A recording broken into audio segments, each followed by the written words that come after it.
So we have Hearthstone.fi Monday Night Community Tournament number 23. This is semi-final number 1.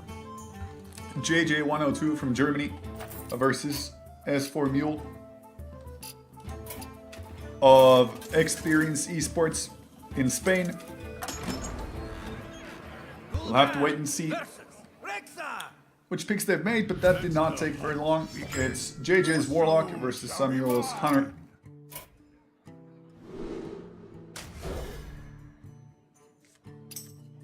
And he is, of course, going to have to invite me to spectate because the fact that he hasn't enabled spectation mode in usual games. Sometimes this happens, it's just a short delay for us to be able to see the cards from Samuel's side of the board.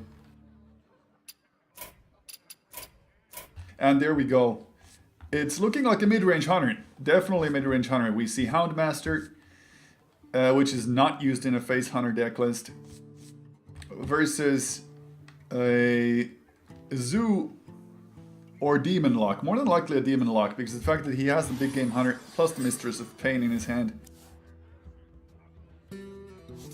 Very few Zoos nowadays run Big Game Hunter. It has no place in the early game. So yeah, now that we've got the games going, welcome to the stream, everyone. My name is Markus, Olodyn, Koskivirta.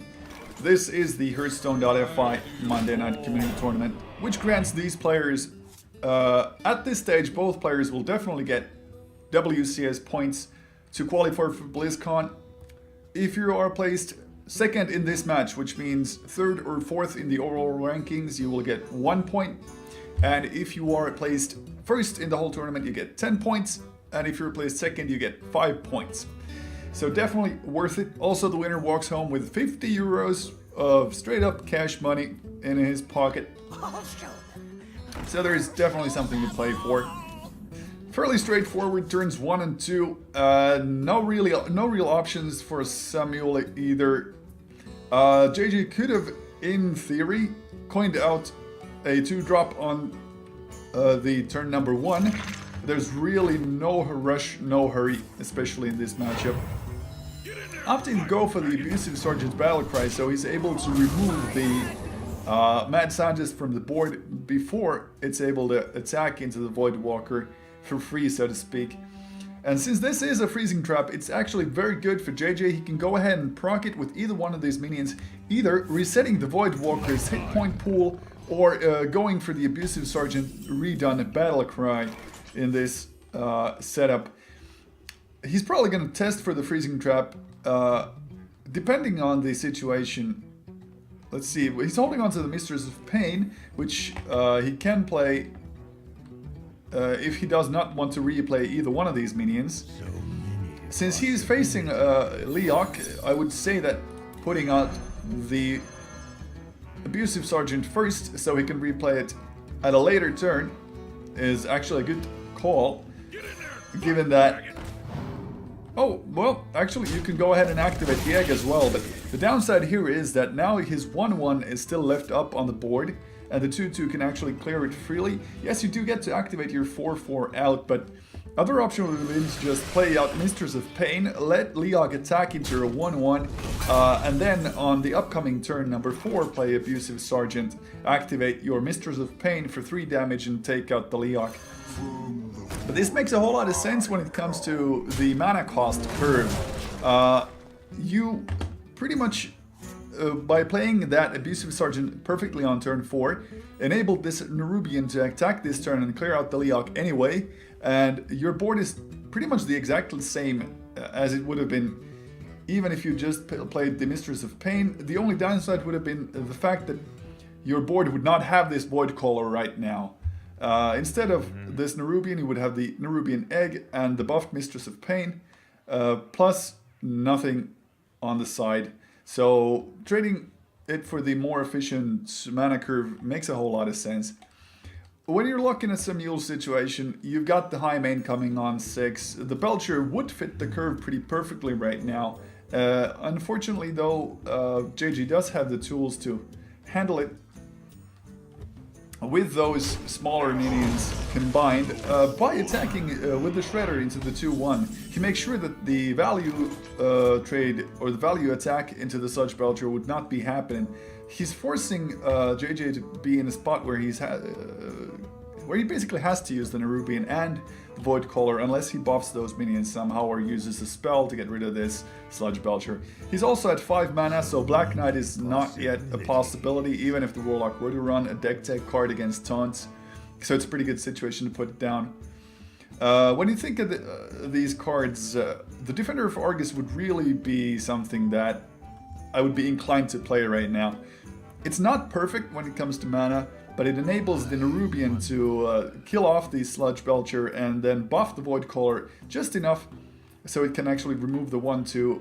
It will die to the Paladin Shredder, that's the downside, and that's basically the reason why he's considering about the play, but there's really no reason not to play it. Throwing down a big game hunter would be a huge waste. Playing a Lothep just to wait for you to get value from it by attacking the Belcher later on. Yeah, in theory that's an option, but then the opposing player gets to do the trades and decide how they're played. And instead, now you're being the more active proponent of the equation, where now the hunter has to make the suboptimal trades while you're still left with a good position on the board, especially with that Void Caller putting down the Mistress of Pain. Faceless Manipulator in the 5 mana Savannah Highmane, very suitable, very nice. Of course you're gonna want to try and get rid of this Lore Worker Joe, since you're playing the Warlock, which is more than likely going to be more spell heavy than the Hunter. Of course, this Animal Companion not gonna get played because you don't want to give your opposing Warlock an Animal Companion. But looking at his options, trading the Savannah Highmane for the Savannah Highmane, yeah, that's a possibility if you want to go for it.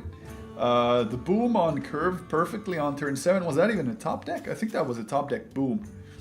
That's very, very enticing. You could, in theory, argue for the Lothep hero power or the Lothep Mad Scientist. But the Mad Scientist would get removed with the Defender of Argus' attack very easily.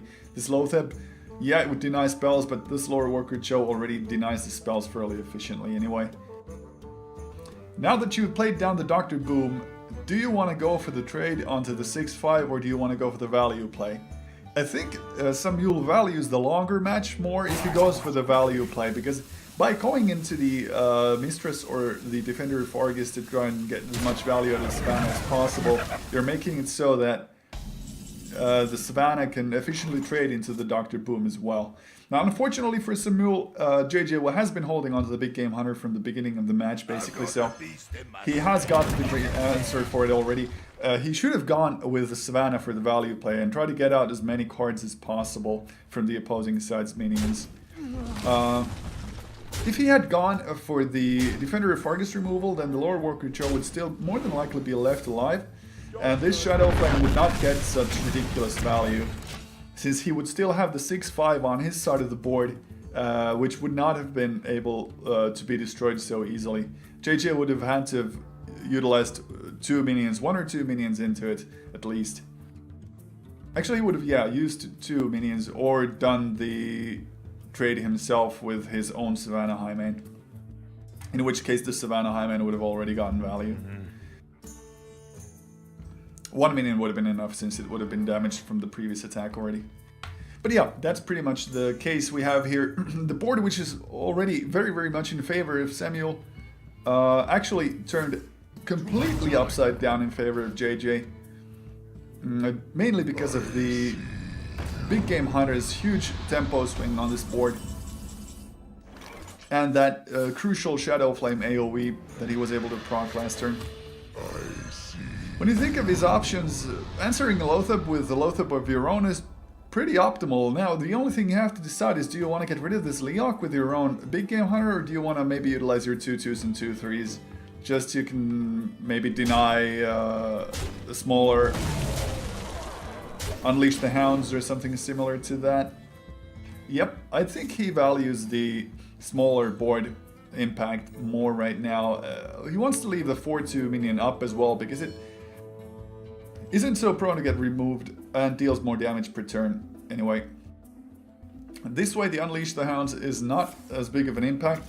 Samuel just happens to top deck into it anyway, using the Abusive Sergeant to enable this single Hound to trade up. More than likely it's going to take out the big game hunter, or if he's playing the absolute value game, then he's going to trade all these three into the Lothep and use this Lothep to take out the Mistress of Pain. Leave the 2-1 ready for the big game hunter later on. But this way, when you trade the 3-1 into the 4-2, you're basically leaving the Mistress of Pain up as a healer, able to keep replenishing the Warlock's health by just going after these 1 hit point minions. Implosion into a Sludge Belcher, and the board is very, very strong right now. You've just seen a top deck Unleash the Hounds, you're not worried about a second one. Now JJ is in a position where you can flood the board pretty freely. Holding on to 6 minions, not that bad. This kill command probably be forced to use on this Sludge Belcher to clear out the taunt.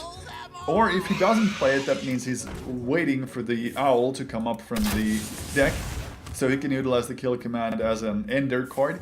But basically, now that he's got no cards left, it's not looking good for the Hunter player.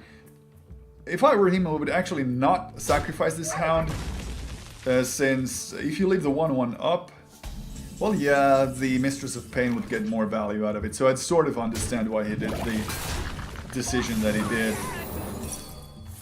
Freezing trapping just a single one of these imps, that's pretty much the worst possible option you can get. He's free to completely empty the hand from smaller minions and keep healing himself. There's just a single 1-2 creeper. Even with the Houndmaster taunt, it's not gonna be enough. We're gonna see a Mal'Ganis pop down next turn, and these 1-1s will become 3-3 monsters. And I believe this Mistress of Pain, a 3-4, that's lethal. Is it 3-6? It's not quite enough. It's 12 damage. And since the taunt is in the way, he would need some way to handle the taunt first. Still, the Mal'Ganis popping down on the board makes a lot of sense. These 3-3s able to trade up into these big value targets in the attack to the face. Basically making it so that next turn JJ should have lethal.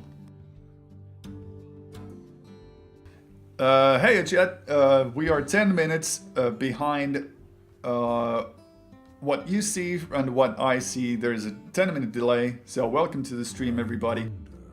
Yes, there is a bracket. Go to the tournament page at tms.hearthstone.fi. You can see the ongoing tournament from the top of the page, and you will be able to watch all the results come there live from the players themselves. The second Unleash the Hound's not gonna be enough. Yeah, you can clear out the 3-3 imp, but this Mal'Ganis will still be enough to end the game, especially since JJ is holding onto Jaraxxus. He'll pop down Jaraxxus on his own face and go for the 3 damage attack. Yep, no reason to play some sort of elaborate BM with the antique heal bots. You just want to make sure that this match is over as fast as possible and you're ready to move on to the next one. Well played from JJ, currently a legendary rank 36 in EU ladder.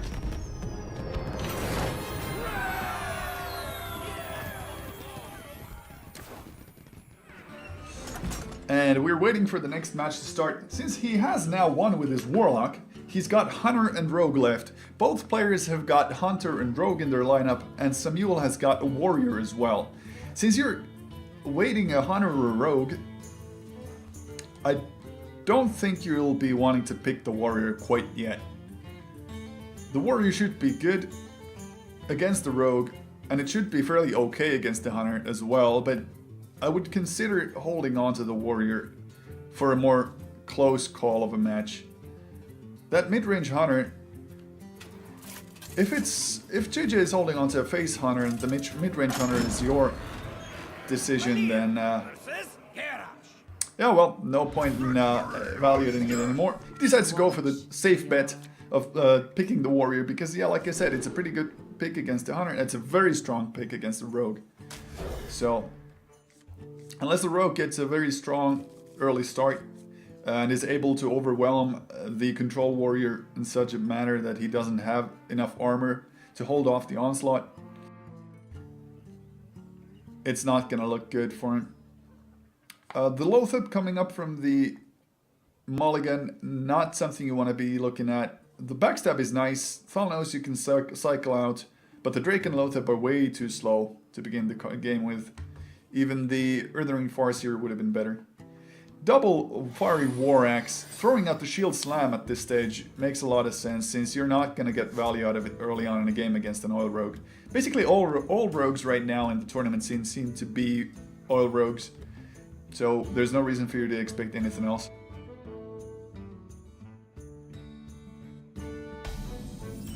And nothing from turn 1 because he doesn't have any plays, not even any emotes from either player. Both are content to be really focused on their own match. Throwing a turn from each other. Opting not to play the Fiery War Axe, although he has double weapons. One could argue that when you're holding onto both of the weapons, you could, in theory, start hitting the face with them already. But this matchup, you want to win with the armor. That's your win condition, basically. If you get to armor up enough, if you get to stop the onslaught of damage that's gonna be coming from the rogue as a major burst, then you should be okay. So I understand why he goes for the hero power here instead.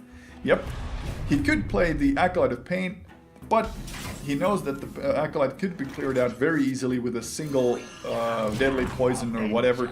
You want to hold on to it, so you will have the Whirlwind Activator, and there we go, just as said, there's the Whirlwind Activator. You could argue for the Acolyte of Pain Whirlwind this turn, or go for the Fiery War Axe to remove this Blood Mage Thalnos, go for more armor up. You want to be armoring up as much as you can against the rogue. Both are very valid plays. Since he's already holding on quite a lot of cards, I understand why he doesn't go for the Whirlwind. Although the Thalnos would have been an okay target, it's still not as great as developing your own weapon and making sure that you get the armor that you so desperately need. That sap will probably be very, very big value against targets like the Sneed's-Old Shredder if they ever come into the play. Coining out the 5-drop on this turn 4 makes a lot of sense. You could, in theory, play the Violet Teacher first and risk it in such a manner that the warrior might be able to remove the Violet Teacher with the Shield Slam or what have you. But when you play the Lothab, it's a very, very safe bet. Now that he's at 5 mana, he will not be able to play a Shield Slam. Even if he has one, the Lothab will be able to deny those armor points from the opposing warrior. What now? And this Fiery War Axe by itself is not enough. Now we know that this Wicked Knife definitely belongs in a museum. Drawing 2 cards from it will be able to answer the opposing Lothab. But unfortunately for the warrior player, not before the Lothab completely destroys his armor pool. Backstab plus SI7 Agent will be enough to kill off Harrison this turn. And 2 mana probably going to be used to redo the daggers. Yep, there we go. On 6 we can expect, if there's a target for it, then Violet Teacher is sap, but I don't think there will be. If there's a Sylvanas or a Shield Maiden, especially a Shield Maiden, you don't really want to be sapping back into their hand, because the battle cry just gets so much value. The order in which these cards were played is wrong. Samuel, objectively speaking, did that in the wrong order. He should have attacked with the weapon first to take the 3 points off of his health, and after that play down the Shield Maiden so he would still be left at 5 points of armor and threatened with that in the upcoming turns. That top deck Deadly Poison enabling him to activate the Violet Teacher with the backstab plus the poison and then remove the opposing 5/5. It's looking very good for JJ right now. Of course, Samuel is holding on to the Brawl. Since it's a 50% chance that he'll only leave a 1/1 onto the board, I think this is a very, very good opportunity to use it. Since the Death Spite by itself will not be able to declare out the Violet Teacher, if you go for the Brawl, you're still left with 2 mana. You can go for the Armor Smith afterwards. If these 1/1 stay up, you can use the Armor Smith to start getting yourself some more hit points back. If you go for the really, really greedy play, you can play down the Death Spite. With the Death Spite, go for the face, and with that 3 mana that's left, maybe go for a shield block and try to delay the game somewhat. So you can utilize the Death Spite's rattle on the upcoming turns.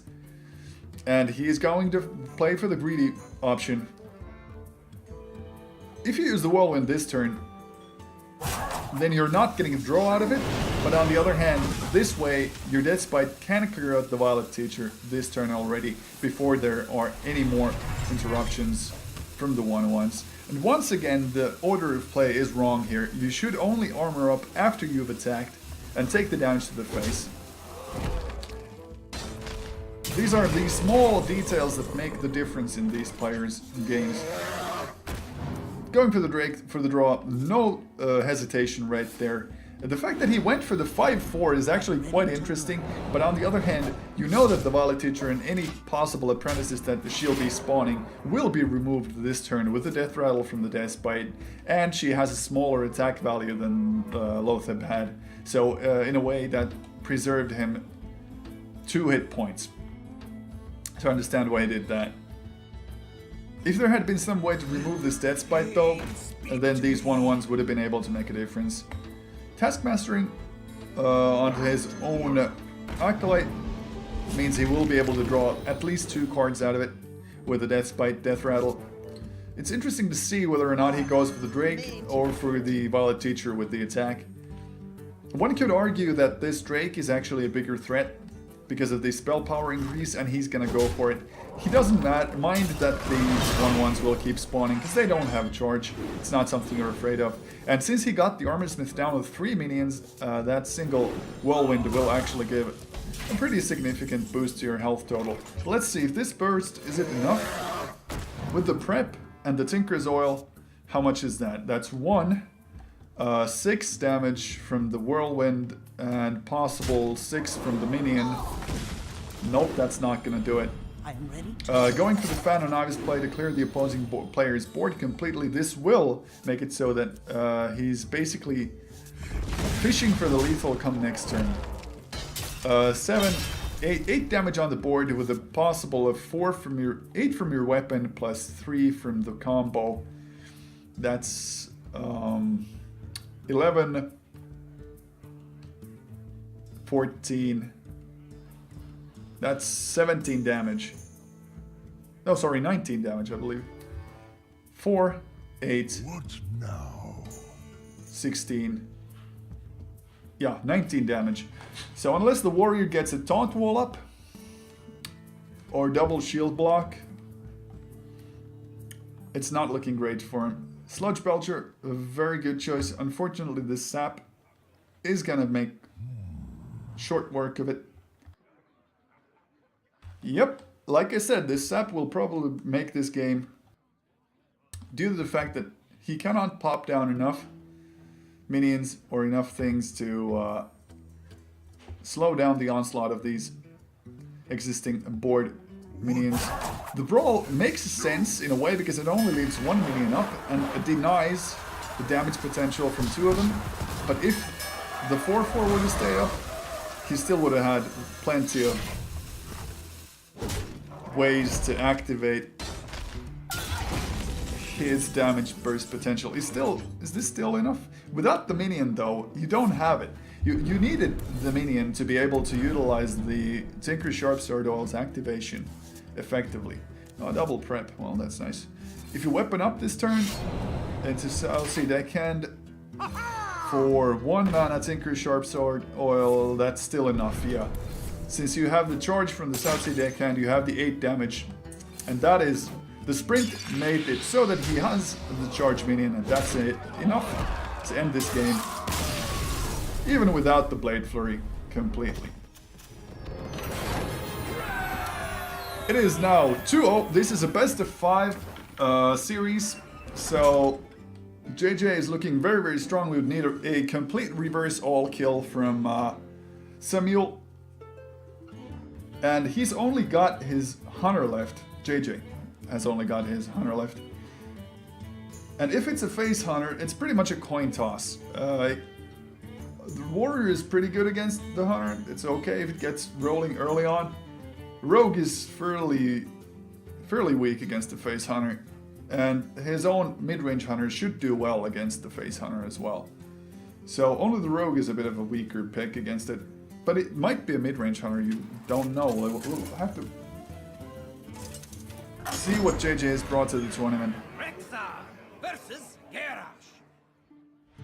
Victory or death! Let the hunt begin. Well, if earlier signs point to anything, then that Arcane Golem means this is a full-on face hunter, and we will see a mulligan of all 3 cards. Yep. There is no reason to hold on to all of these. This Fiery War Axe, Cruel Taskmaster, very, very essential in this matchup. Very, very essential. Taskmaster's Battlecry will be able to take out the 1 hit point minions, and the Fiery War Axe will be able to get value before the minions start wrecking your board. The Execute taken out, definitely a good choice because of the fact that most of these minions don't have enough hit points to even activate Execute. Turn 1, Leper Gnome. That's the way you want the match to start. Pointing out the Taskmaster for that famed 1 damage removal. And on turn 2, you'll still be able to utilize the War Axe plus any minions that might be coming up.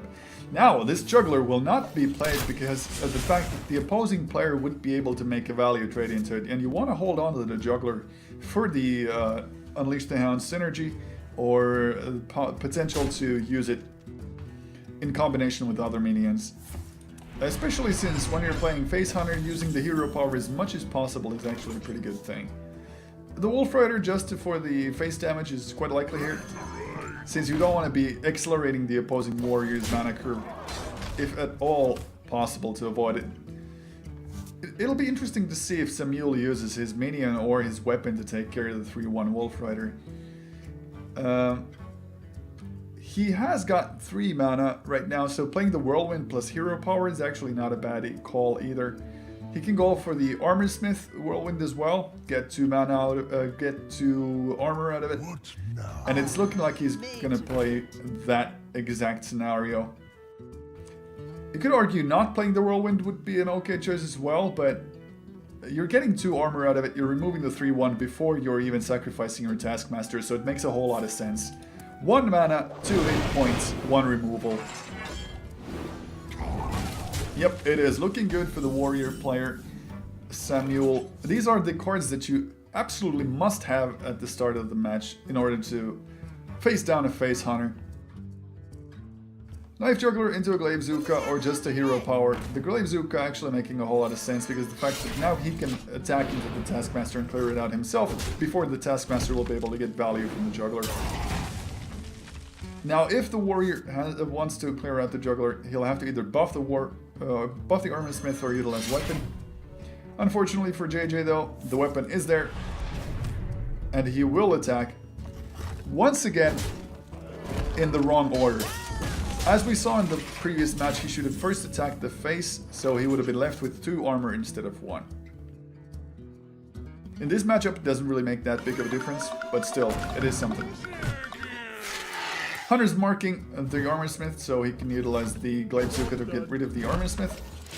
It's a pretty bad turn. You don't want to be playing Leroy Jenkins on turn 5, but you don't really have any options. This Arcane Golem would accelerate the opposing warrior far too much, pushing him up to 6, which would enable his Shield Maidens and everything. But I'm calling it right now. I'm calling it in favor of Samuel. This will be 2-1 after this match, unless something horribly spectacular happens. On turn 6, yep, Owl for the taunt, 100 Creeper onto the board and hero powered. But the Shield Maiden will be coming down on turn 6, and this Sludge Belcher plus this Fiery War Axe will make short work of the board. I'm actually expecting to see that the 3-5 will attack in the RMB column. He will lead the 100 Creeper up. There's no reason to proc it yet. Okay, if you're gonna clear the board... Oh, he's not going to clear the board. He's going to use the Sludge Belcher for aggression right now. Interesting choice. The only way that you can still lose this matchup is if you do end up taking that critical amount of damage into your face and to opt to use the weapon for the 2 attack minion instead of the 1 attack minion, and or just going for the face. It does push you just that incy bit lower. And at 8, the second Shield Maiden into a hero power. And the 3-5 will take out the Arcane Golem. The 5-5 will more than likely go for face damage. Because Samuel wants to end the game next turn. He's holding on to 13 damage on the board. And he's got the Fiery War Axe in his hand. Instead of going for the safer armor up play, he wants to go for the Fiery War Axe play. It's very unlikely that the Hunter would be able to push 20 damage in a single turn. I will grant you that. But it is still a risk to take. With this explosive trap up, he's got 10 damage plus 3 from the weapon. So it actually doesn't matter that the trap is up. You're just going through the motions. Oh, actually, with the Shield Maiden down to 2 hit points, it does matter. It won't be lethal yet. I missed the fact that the Shield Maiden had 2 hit points left only, so... Yep, the Kel'Thuzad will be able to revive as a 3-5 taunt. And with the revival of that taunter, there's no way that the Face Hunter will be able to go through it. And in addition to that, deal 13 damage. So there we go. The warrior did what it was supposed to do.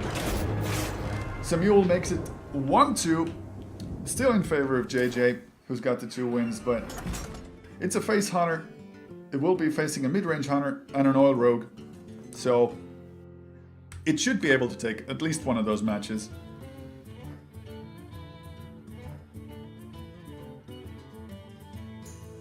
While we wait, I want to give a short shout out to our sponsors who make this whole tournament available. To every one of you lovely people out in the Hearthstone community, Hearthstone.fi, a Finnish web services company. Much love to those guys for putting us up to this, enabling this whole series. And of course, much thanks to Blizzard for making the game. Let the hunt begin. And a much better starting hand. The explosive trap will get mulliganed out. But the Knife Juggler will be held because the fact that you can play Leper Gnome 1, Haunted Creeper 2, and if you have an activator for the Juggler on turn 3, which is the Haunted Creeper running into a minion and killing itself, so the 2 damage will be coming out from the knives, you want to be holding on to that possibility in your hand as well. Interestingly enough, Samuel opts to not hold the Sludge Belcher. Although one of the better taunts in this whole matchup, maybe he is counting that the Sludge Belcher is just too slow. That's the reason why he doesn't hold on to it. I personally would have liked to have seen it there because the the mid-range hunter doesn't have a lot of taunt potential. The Houndmaster and the Sludge Belcher are pretty much the only ones. Some run Senjin, but that's way back when, not nowadays anymore. One could argue for the Iron Beak Owl silence onto the 1-2, but you want to hold on to that for the big taunts. So it's more than likely just going to be the Creeper and go for face. Yep.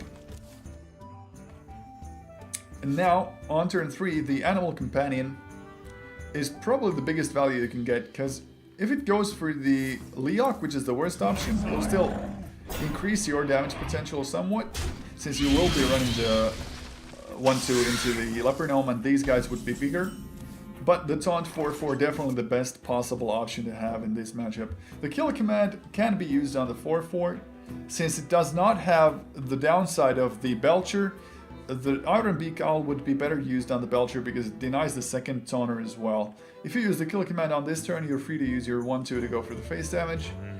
Other options, what could you track into? I don't think there's anything you can track into that would be better than that Kill Command right now. You could, in theory, coin out Juggler plus Hero, however, that would do absolutely nothing. Track into the Glaive Zuka or the Mad Scientist. The Glaive Zuka gives you 4 damage and you will be able to kill off the bear this turn, but the Mad Scientist just gives you infinite value by popping down one of those explosive traps when it dies. Considering that he can use those 1-1s to kill off the Scientist, then attack with the 4-4 to the face and proc the trap before the weapon is up, that's something that I would seriously consider doing, especially since you're holding onto the Houndmaster as well. This is a more aggressive play. You're forcing JJ to use his minions to attack into your big taunt, but now that he's buffed the minion, before killing off that 2-2 Scientist, it basically forces him to go for the face damage, not for any of those trades. And it also makes it bigger Unleash. Oh man, oh don't do it. Don't do it. If you're committed to playing the Houndmaster early, then you will not want the explosive trap up. Don't do it, Samuel. Oh man. He's not gonna... Yeah, he is. The other option would have been to hold on to your attack and not attack. Keep your 6/6 taunter still up. Sequencing of that was just way off and way bad. Here's the kill command. He wanted to hold on to it. And now with the coin and the juggler activation from the creeper's attack into that Houndmaster, JJ is once again in the lead. Of course, the taunter would have been 6/4 anyway, even without that sequencing error. But he would have had the 4/3 up on the board. So instead of JJ having the full board control this turn, he would have still had the 4/3 up, or even a 4/2 up on his side of the board, which would have been able to handle that knife juggler. The bow, yeah, the bow can clear out the knife juggler as well, but you're now risking your own juggler to be removed with the existing minions. He should go, oh, well, since he top decked into the bow, he'll use the bow for their juggler as well. Combine that with the hero power, more than likely go for the maximum amount of face damage with those minions. It's good to consider your options as well. You could go for the Wolf Rider hero power play, risk it, let the juggler live, or trade with the Wolf Rider, but I personally prefer the Eagle Horn a whole lot more because of the fact that it's got more charges. The Wolf Rider does have the added potential of being damage in your hand as 3 damage, and the Eagle Horn bow has delayed damage as 6 damage. So if you would have gone for the Eagle Horn bow play, then he still would have been holding on to 3 damage in his hand, plus the 3 damage that's on the board, and he would have had all 3 minions up, instead of this situation. Yes, he might have Unleashed the Hounds, and the Unleashed the Hounds would have been able to clear the board completely. But had he gone for the Eagle Horn bow play, then he would have had 3, 4, 5, 8 plus 3, 11 damage on the upcoming turn. Get in there and fight, maggot! Well, this signals to JJ that Samuel doesn't have any real answers. That he's playing down the Abusive Sergeant is just a buffer and adding more guys to the field. He's free to go all out, start utilizing his hero power. And if Samuel now develops his board any further, this Unleash the Hounds will be lethal. It's lethal anyway, because of the fact that he's holding on to 3 attack damage, plus 2 from the hero power, and there were no taunts. So, it is confirmed JJ102 from Germany will be going to our final. No reason not to play the kill command. I understand using it right now. Just as 3 damage. He's at a position where he has to try and end the game before he dies. I'm guessing he knows that it's over already for him as well. Put this apple on your head. And because of the situation in the other games of the tournament, it's fairly certain that we will have a small delay before the next semifinal starts, but hey, that's not a big issue. Congratulations to JJ for making it to the finals. We'll go and check out who the other players are that are going to be coming up in semifinal number 2. So stay tuned. Don't go anywhere. Go grab yourself some snacks or water, and we'll see you in semifinal 2.